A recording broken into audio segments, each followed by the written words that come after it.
हमारे पास hello cipher की decryption है। अभी हमने इंक्रिप्शन की थी जिसमें हमने PAY एक पेड़ लिया था, ठीक है, PAY, जिसका आपके पास टेक्स्ट आया था 15024 यानी न्यूमेरिक वैल्यूज़ आई थी इस टेबल के थ्रू। और हमने जब इसको इंक्रिप्ट किया था तो हमारे पास साइफर वैल्यू आई थी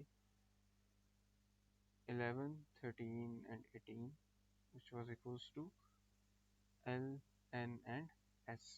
अब यहाँ पे सेम यही चीज़ है, मुझे की गिवन है, मुझे साइफर गिवन है यानी 11, 13 एंड 18 गिवन है जो कि मेरे पास था, ठीक है। अब हमने फाइंड करना है इसकी डिक्रिप्शन, यानी अब हमने प्लेन टेक्स्ट को कैलकुलेट करना है, वापस PAY को कैलकुलेट करना है। अब इसका फार्मूला होता है P is equals to K inverse O into cipher text then mod of 26। अब यहाँ पे K इनवर्स को ही फाइंड करने के लिए हमें बहुत मल्टीपल स्टेप्स करने पड़ेंगे, ठीक है। K इनवर्स का फॉर्मूला मैं यहाँ पे लिखता हूँ, which is equals to 1 over determinant of K then adjoint of K। सबसे पहले डिटर्मिनेंट कैलकुलेट करते हैं K का। ये मेरे पास K की वैल्यू है, मैं इसको यहाँ पे लिखता हूँ।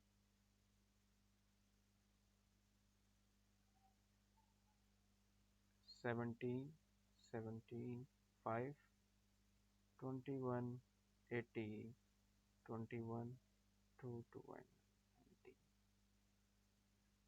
First row first column 17 into 18 multiply by 19 minus 21 into 2 minus दोबारा 17 आएगा ये, देन आपके पास 21 into 19 minus 21 into 2 then plus 5 21 into 2 minus 18 into 2। अब इन सबको जो है वो हम सॉल्व करेंगे तो आपके पास डिटर्मिनेंट ऑफ K आ जाएगा जो कि इक्वल होगा आपके पास, नेट से यहाँ पर लिखता हूँ मैं अभी, 17 into 300 minus 17 into 357 then plus 5 into 6। इसको सॉल्व करने के बाद आपके पास जो डिटर्मिनेंट का आंसर आएगा यानी K का, वो आएगा -939।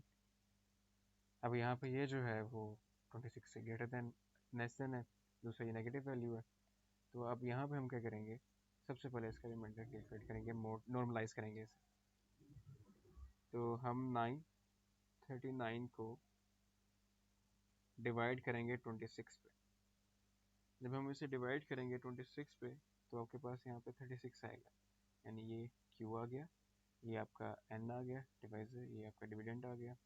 तो फॉर्मूला क्या होता है रिमाइंडर का, R is equals to A multiply by A minus Q multiply by N। Then R is equals to A की वैल्यू जो है वो आपके पास आ जाएगी 939 minus 36 into 26। Now R will be, यहाँ पे आएगा 3। अब यहाँ पे सर ने कहा था कि आपने सिर्फ 939 लेना है और ये माइनस को इधर ही रहने देना, तो माइनस ऐसे ही आ गया और इसको जब हमने सॉल्व किया तो क्या आया 3। ये अभी भी नेगेटिव है, अब हम इसे दोबारा नॉर्मलाइज करेंगे। अब इसको हम कैसे नॉर्मलाइज कर सकते हैं, इसमें क्लोज कर दो 26 और फिर दोबारा मोड ले लो 26, ठीक है। तो ये आपके पास आ जाएगा 23 मोड 26, तो 23 आंसर आ जाएगा, यानी K का डिटर्मिनेंट अब आपके पास क्या होगा 23। अब इसी फॉर्मूला में जो मैं पुट करूँगा K inverse is equals to 1 over 23 into adjoint of K। अब यहाँ पे ये 23 का इन्वर्स हो जाएगा, ठीक है। अब हमें पहले इन्वर्स को सॉल्व करना पड़ेगा, इस चीज़ को हम कहते हैं inverse of an integer, multiplicative inverse of an integer with respect to a mod, और वो मॉडुलस जो है वो अभी 26 के साथ होगा।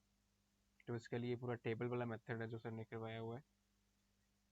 यहाँ पे हम बनाएंगे Q, ये आएगा आपके पास R1 R2 then R then T1 then T2 और लास्ट पे T1 और T2 की वैल्यू कैसे आती है, आइडेंटिटी मैट्रिक्स से 1 1 0 0, this will be S1 S2, this will be T1 and T2।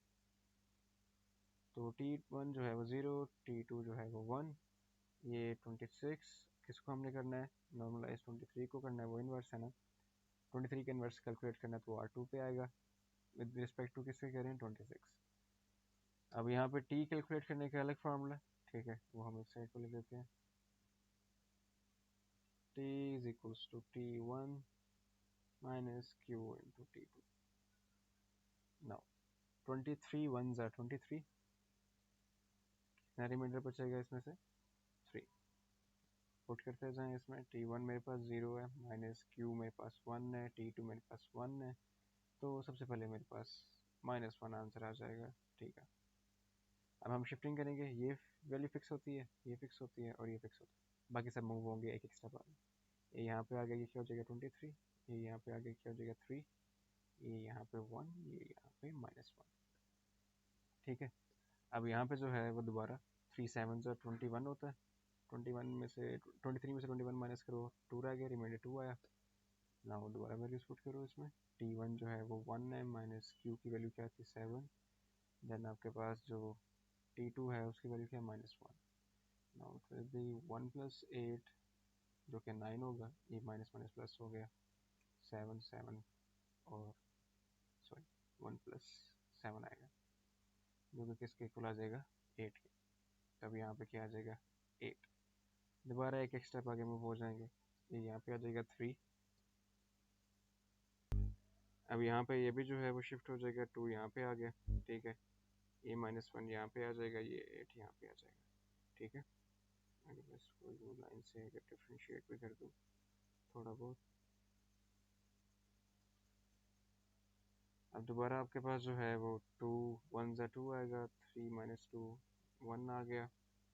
अब दोबारा देखो आपके पास t1 की वैल्यू है 11, सॉरी 11 कह रहा हूँ, ये है आपके पास -1, देन आपके पास आया माइनस q की वैल्यू क्या थी 1, देन t2 की वैल्यू है 8, तब यहाँ पे आएगा -1 -8 विच विल बी -9, सिंपल -9 आ गया, -9 लिख दिया। कब तक करना, जब तक इसकी वैल्यू 0 नहीं आ जाती, r की शिफ्ट किया, ये 2 आ गया, ये 1 आ गया, ये जो है वो आपके पास 8 आ जाएगा, ये -9 आ जाएगा। now 1 2 ज़ा 2, 0 रिमाइंडर, और दोबारा t की वैल्यू कैलकुलेट करेंगे, हमारे पास t1 8 है, माइनस क्वेश्चन 2 है, और जो हमारे पास t2 है वो है -9। अब यहाँ पे आंसर आएगा 8 plus 18 which will be equals to 26, यहाँ पे हम लिख देंगे 26,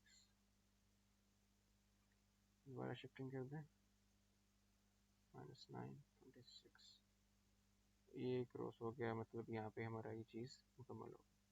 अब आपके पास जो है वो लास्ट नॉन ज़ीरो रिमाइंडर कहाँ पे आया था, ये 0 था, और लास्ट नॉन ज़ीरो क्या था यहाँ पे t की वैल्यू क्या है -9 लिया, इसको नॉर्मलाइज करेंगे, मोड ले लो 26 पे, तो ये आपके पास आ जाएगा, इसको पहले प्लस करोगे 26 पे, ठीक है, ये आएगा आपके पास 17 मोड 26, और 17 जो है वो आपके पास आ जाएगा 23 का इन्वर्स।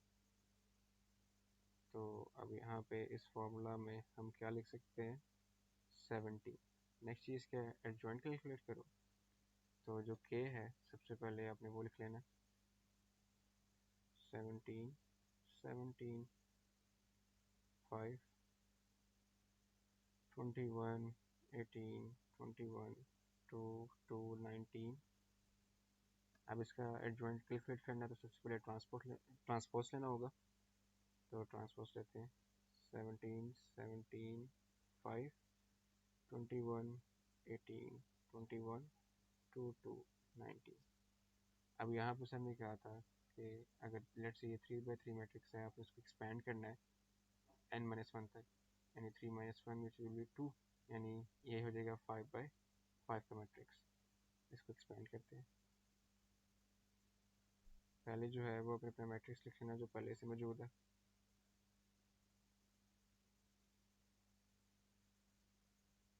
अब मुझे 2 रोज चाहिए तो मैं पहले 2 रोज को कॉपी कर दूँगा।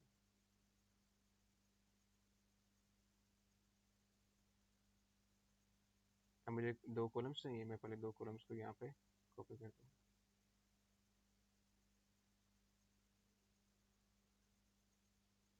Twenty one 18 21 21 18। अब यहाँ पे आपने क्या करना है, first column and first row cancel out करो और फिर जो है वो इस तरह क्रॉसिंग में मल्टीप्लाई करते जाओ।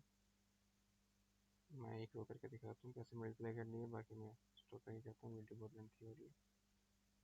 इसको यूँ करेंगे 18 इंटू 19 पहला स्टेप, -2 इंटू 21। फिर आप कैसे करोगे, 2 इंटू 5 एंड 7 इंटू 19 -7 इंटू 19। फिर लास्ट होगा 17 इंटू 21 -18 इंटू 5। इसी तरह जो है वो बाकी रोज दो फिल करेंगे। अब हम जब इन्हें मल्टीप्लाई करेंगे तो पहले आएगा मेरे पास 300, फिर आएगा -357। एक दफ़ा इन्हें ठीक करके लिख लेते हैं, थोड़ा जूम करके। सबसे पहले जो है वो आपके पास आएगा 300, फिर आएगा -357, फिर आएगा आपके पास 6, फिर आएगा -313, फिर आएगा 313, फिर 0, फिर 267, फिर -252 और लास्ट पे आएगा -51। अब यहाँ पे मोस्टली वैल्यूज जो है वो बड़ी हैं 26 से, तो हम मोड लेंगे 26 के साथ। मैं डायरेक्टली कर रहा हूँ यहाँ पे मोड, काफ़ी दफ़ा हम कर चुके हैं। तो अब जो है डायरेक्ट वैल्यूज़ आपके पास आ जाएंगी। सबसे पहले 14 आएगा, देन आपके पास 7 6 25 1, देन 0 7 8 1। अब यहाँ पे जो है वो हम इसे पुट कर देंगे के इनवर्स की जो हमने वैल्यू फाइंड करनी थी डिटर्मिनेंट वाली में, उसमें। ठीक है, ये वाला फॉर्मूला नहीं, चेंज फॉर्मूला आएगा के इनवर्स इज इक्वल्स टू, यहाँ पे डिटर्मिनेंट की वैल्यू 17 आ गई, देन अभी हमने जॉइंट की वैल्यू फाइंड की, वो आ जाएगी 14 7 6 25 1 0 7 8 1। ये वैल्यूज आ गई है हमारे पास। 17 मल्टीप्लाई होगा तो हमारे पास ये वैल्यूज आ जाएंगी 238, देन आपके पास आएगा 1425, then 119, and again 119, then 117, 136, 102, then 0 and 17। और अब यहाँ पे दोबारा जो है वो हम इसे नॉर्मलाइज करेंगे क्योंकि ये 26 से ज़्यादा है। फिर मैं डायरेक्ट लिख रहा हूँ यहाँ पे, आपके पास सबसे पहले वैल्यू आएगी 4, देन आएगी आपके पास 15, then 24, फिर 9, 17, 0, then 15, 6 and 17। अब यहाँ पे ये पूरे के इनवर्स की वैल्यू आई है हमारे पास। अब हम इसे पुट करेंगे साइफर प्लेन टेक्स्ट फाइंड करने के लिए, पी फाइंड करने के लिए, के इनवर्स इंटू सी मोड 26 वाले फॉर्मूला में। के इनवर्स की वैल्यू हमारे पास लिखी हुई है 4 15 24 9 17 0 15, देन 6 है, फिर 17 है।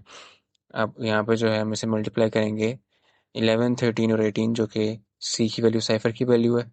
अब जो इनको मल्टीप्लाई करके आंसर आएगा उसको हम मोड कर देंगे 26 के साथ। अब जब हम 26 के साथ मोड करेंगे तो आपके पास इनको मल्टीप्लाई करने के बाद जो वैल्यूज आ रही हैं वो है 431, मैं डायरेक्ट लिख रहा हूँ, आप करके देख लेना। 431 364 570। पहले की जो है वो हम रो मल्टीप्लाई करते हैं और दूसरे का कॉलम। और अब इसको भी हम मोड करेंगे 26 के साथ। तो मोड करने के बाद हमारे पास आएगा 15 0 24। अगर देखा जाए तो हमारे पास 15 पी के इक्वल था, 0 ए के, और 24 जो है वो वाई के इक्वल था। तो हमारे पास दोबारा जो है वो हमारी साइफर की आ चुकी है। अब ये जो था वो पूरा हिल साइफर की डिक्रिप्शन थी। अब बस यही दुआ करें कि आपके पास जो है वो आ जाए, 3 या मैक्सिमम 3 कैरेक्टर्स के साथ आ जाए, क्योंकि यही बहुत ज़्यादा लेंथी है। अगर पूरा सेंटेंस आ गया तो उसको सॉल्व करने में बहुत टाइम लगेगा। जैसे एम ओ आर, अभी अभी तो हमने सिर्फ एक पेयर सॉल्व किया है, अगर मल्टीपल पेयर सॉल्व करने में बहुत ज़्यादा टाइम लग जाएगा। तो सिंपल ये था, इसकी प्रैक्टिस कर लें, साथ साथ लिख लें, तभी ये जो है वो आसानी से कवर अप हो जाएगा।